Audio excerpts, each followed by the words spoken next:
Hello, everyone. A very warm welcome on to the co-create.ai podcast by Network Science. Hi, I'm Saurabh Gautam, and I am your host today. I'm part of the business transformation team here at Network Science. In this podcast, you can absolutely expect, discussions around what's really happening in the space of deep tech. We'll be talking about industries, companies, enterprises. What's action that's happening on the ground, and what are the sets of ideas that everybody has within the space of deep tech, as in terms of transforming the entire businesses. Today we are planned to talk about one of the new regions that Network Science has recently moved in, which is the United Arab Emirates. So what's on the topic today for us? Today we would be talking about how AI and deep tech is transforming United Arab Emirates. This is one of those regions that we have very recently moved in, and it is one of those feathers in our hat where we are really thriving. It's been a very short run for us, but definitely there has been so much more that we absolutely see that can be done in this entire space. With the recent new changes and the uh, you know uh, initiatives that the government is driving, it seems like there's a lot of action that is going to come in the future.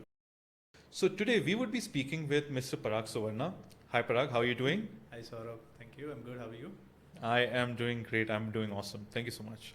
So the kind of an idea today is we would be speaking with Parag. Parag is our regional director in the UAE, and he has been having some great conversation, and we would just try to dive in and see what's really happening in UAE today.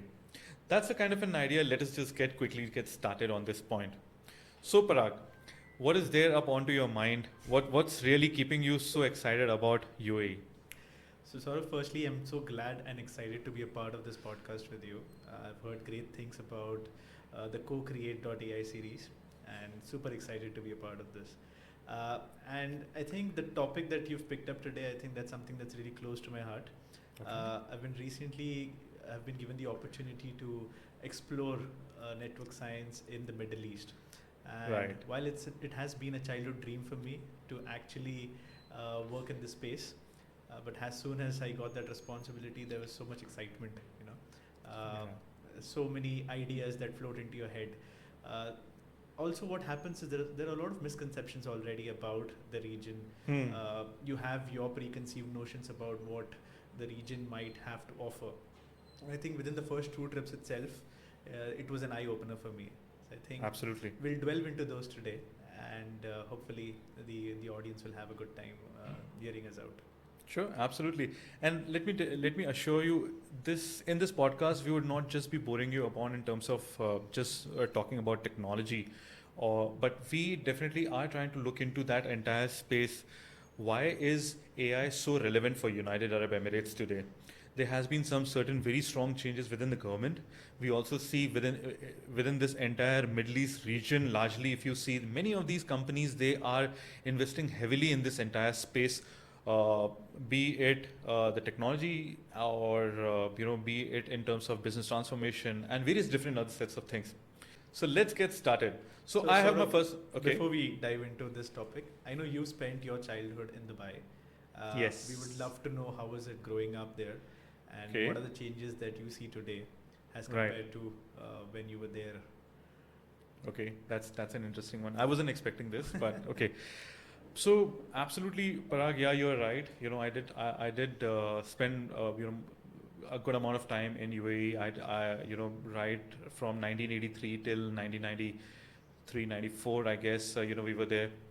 Uh, if you ask me in terms of really what has changed in UAE, I can absolutely picturize the drastic difference. A very recent one of those pictures whenever you're browsing through Facebook and Instagram. I think so. It was on Facebook is where I came across.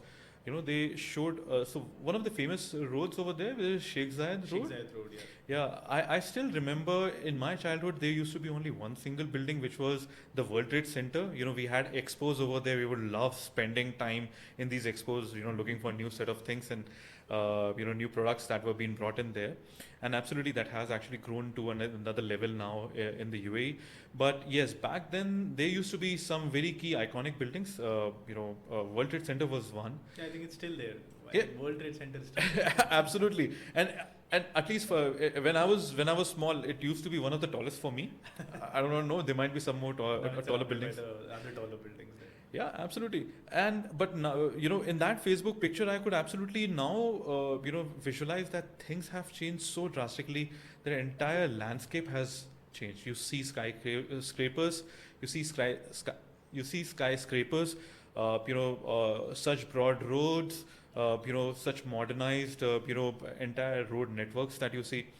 Before, I'm sure we had these roundabouts, but these roundabouts were very simple, beautiful. But once now, recently, when I would say around like 5 6 years back, when we went to Burj Khalifa, from there, when you actually look into that entire road networks, it just looks beautiful.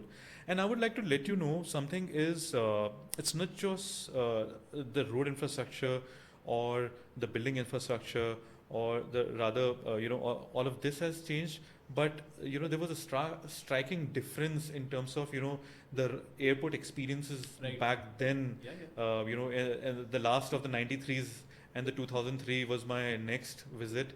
And after that, in 2018 I went. So if I see the kind of a difference in the airport experience has been completely, it's an amazing shift that I have seen within these airports, within the Dubai International Airport.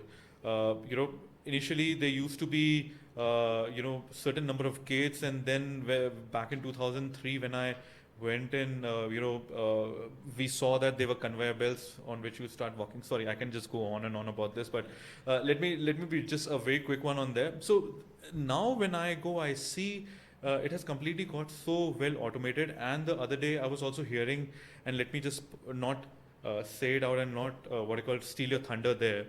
But definitely, it has become so well automated that Yeah. they had these iris retina Smart recognition, gates. smart gates. Oh yes, absolutely. They had these smart gates, a lot many number of new counters, but their entire experience of right from the immigration to stepping out seems to be a lot more better. So that was a kind of a difference that I saw. But amongst the other set of things that also I saw in terms of education, there Yeah. has been a drastic difference. There was a time when we thought, okay, we'll have to come back to India for our higher education. So absolutely, many Indians stayed back.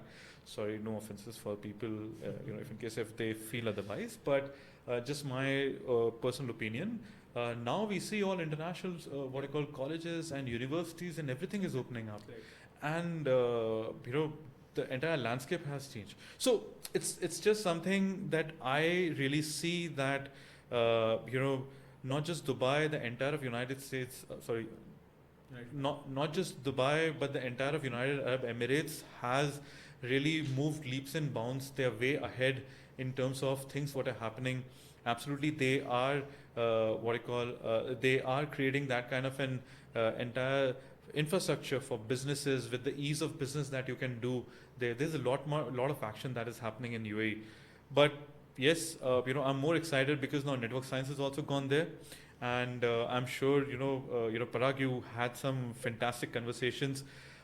We can try to see and let's delve into it and see what Sure. more is there that we have actually unfolded there in the UAE. And just to pick up a point from Sure. what you said, Saurabh, I Hmm. think the entire experience, right from the airport, right, Yeah. how welcoming and how the entire ease of transport that UAE has been able to Yes. develop over these years, I think that was an eye opener for us. Absolutely. And was how efficiently you're able to maneuver through the documentation process, for example. I think Absolutely, that's yes, really good. that's- And that's happened, I think, because uh, the entire country was ready for change, That's right. and that is something that has been developed over all these years. Absolutely. Yes. So having said that, I have a kind of a quick question for you, Parag. Sure. Right now, over the period of kind of a time that you have spent in UAE, you have been interacting with so many enterprises, such big, large companies.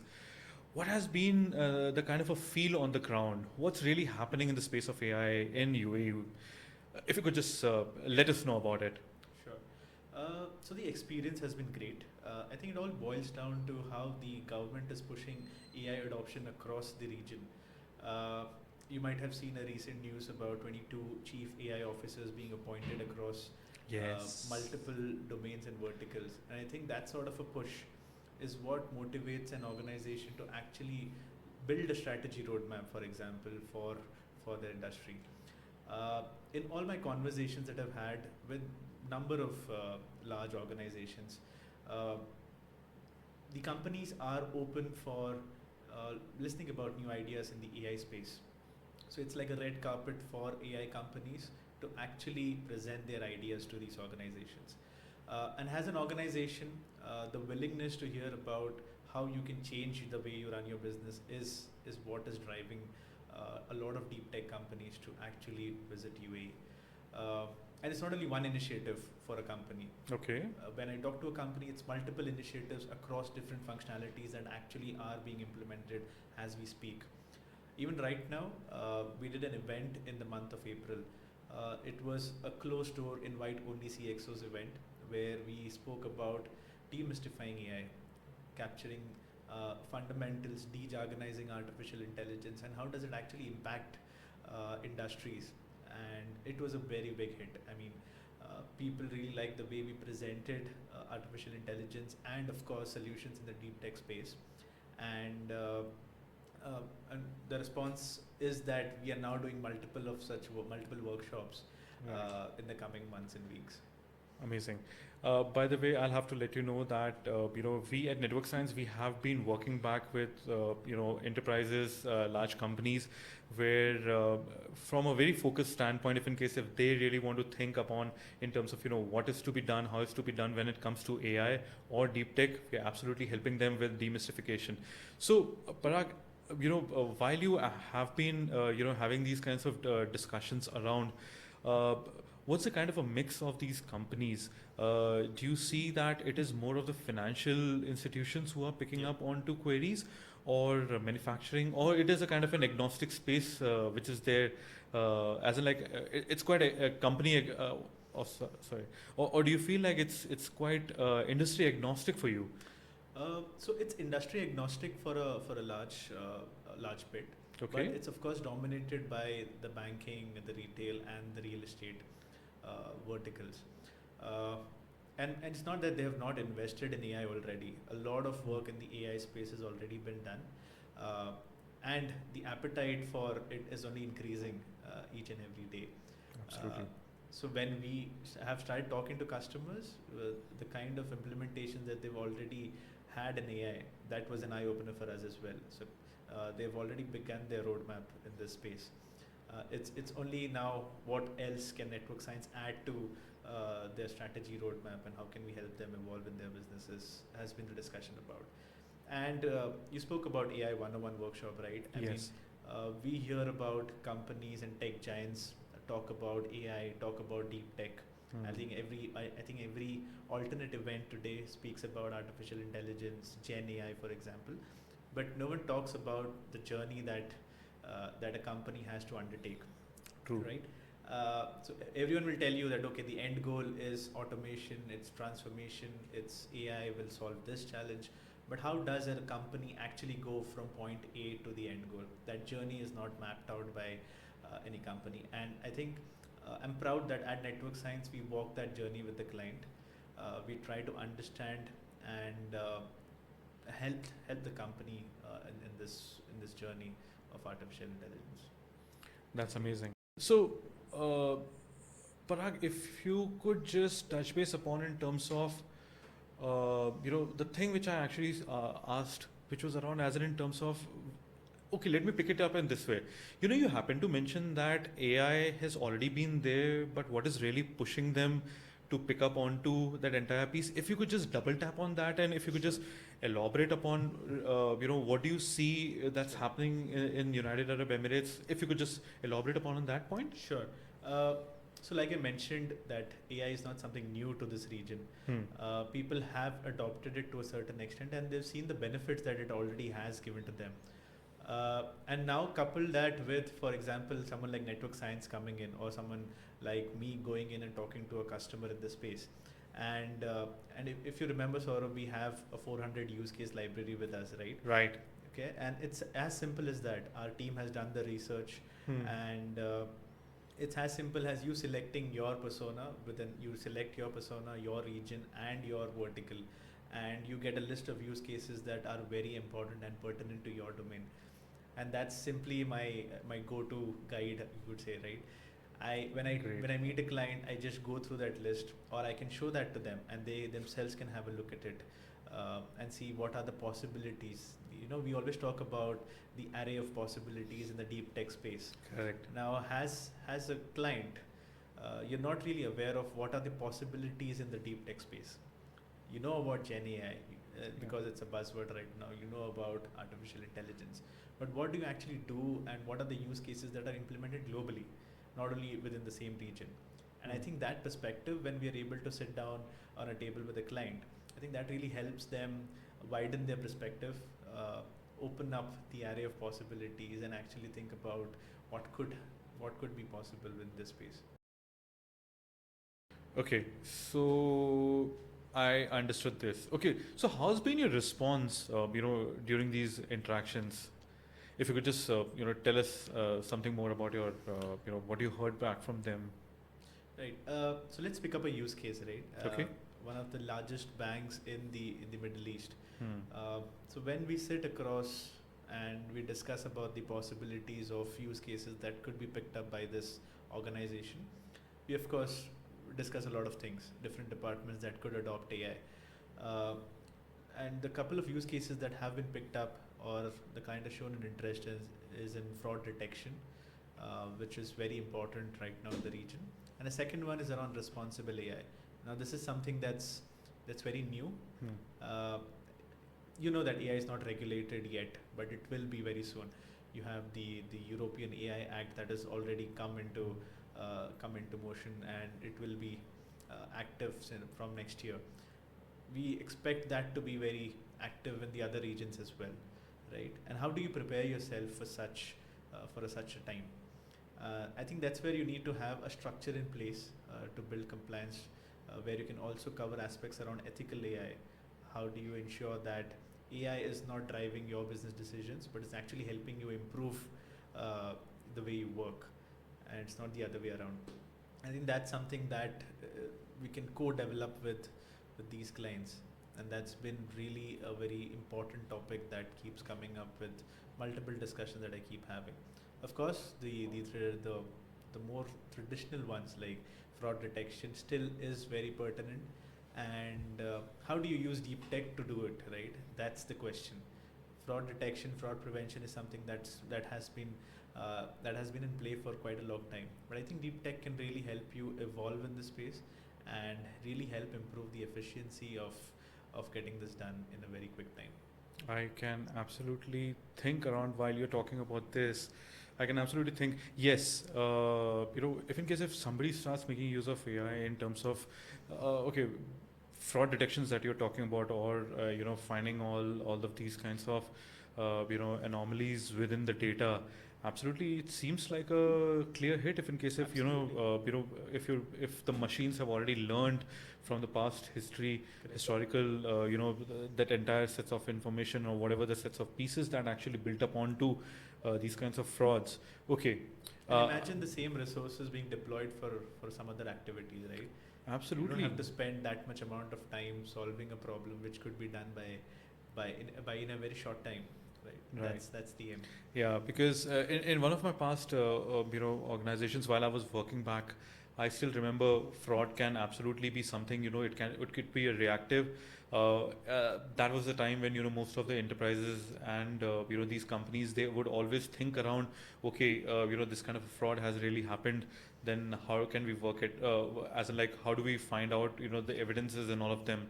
But at the same time, there were many conversations that were being picked up onto the proactive, preventive, measures and all of those.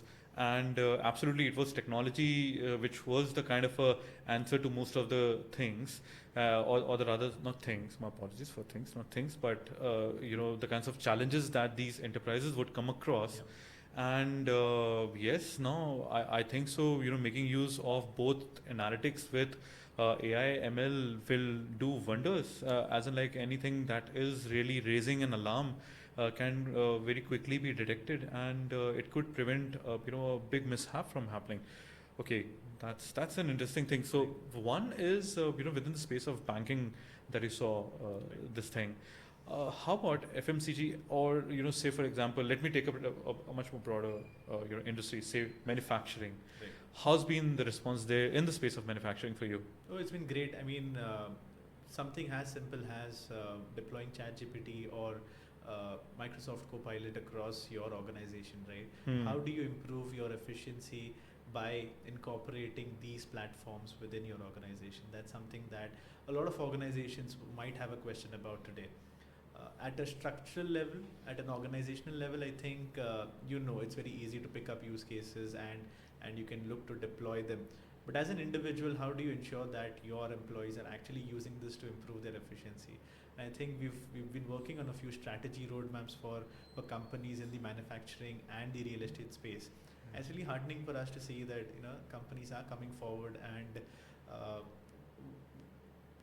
discussing with us how Hmm. to create a roadmap on improving the efficiency of individuals and employees within their companies. That's another very important use case. Very interesting. I completely resonate on that, on that thought of yours, because I absolutely see there's so much of bandwidth that can be, unlocked while people are actually, just recreating the same content, Correct. depending upon on the marketing and branding, standards that they have defined, or further down, if in case if somebody wants to just create a new image. Now, what is something that very well could be done making use of Yes. the generative AI solutions which are there in the market. Uh, but it's also something which is very interesting that we have to know, and which has been acknowledged a lot. Right. Which I'm sure the UAE market would also do it in the similar fashion. At least here in India is what I'm definitely seeing, and yes, within the space of within UK also I've seen this, is where the resource, the change and that kind of a shift that generative AI or deep tech has brought in this entire workforce, that kind of a disruption. Yes. It becomes quite important that people start looking both unlocking bandwidth, quicker turnaround times, and absolutely do a lot more as compared to what we see. And let me tell you one more thing. Could be an interesting point, which is in one of my in the last podcast, if you people would have already seen our last podcast, we did actually pick up onto the negative side of deep tech, or where everybody feels like okay, their jobs are going to go. But let me tell you one thing. Sandy, our CEO at Network Science, he happened to mention that it's absolutely a kind of a tool. That is how we have to, start looking at it. And I have a very, okay, sorry, no, okay, and I'm absolutely, and I absolutely feel that we have to just start looking this as a kind of a tool that helps us work around in our business, day-to-day business. Like we are making use of calculators. Sorry, a very bad example, but like we are making use of calculators in our day-to-day life now. Even my 11-year daughter makes use of her calculator, and school has allowed it. It seems like things are moving ahead in the curve. But yeah, it was only in my engineering when we were allowed to carry our calculators with us. But yeah, sorry for deviating. And But using yes, those calculators itself was a big challenge. absolutely, absolutely, yes. So, But that's a very interesting topic. I mean, we've also had companies come to us for research related work as well. okay, tell me about it. Yep. To understand what are the market trends in their vertical.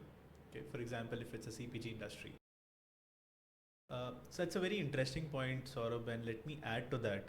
We've also had a few of our customers in the Middle East, the ones that we've been talking to, come to us with requests around research work, right? what are the trends that happen in their vertical or domain, right? For example, uh, if you're talking to a CPG industry, what's happening in the CPG vertical across the globe? So not only in the UAE region, but what's happening in Europe, in India, in the US. And what do you do with that information, right? Uh, you try to adopt those technologies which is working for some other companies in a different region and see if it actually makes sense to utilize those in your vertical as well. I think that plays a very important role. I think that's where, since we have such diverse set of skill set at network science, we're able to leverage that and even comply to those requirements as and when it's needed. I think that's also another very big use case.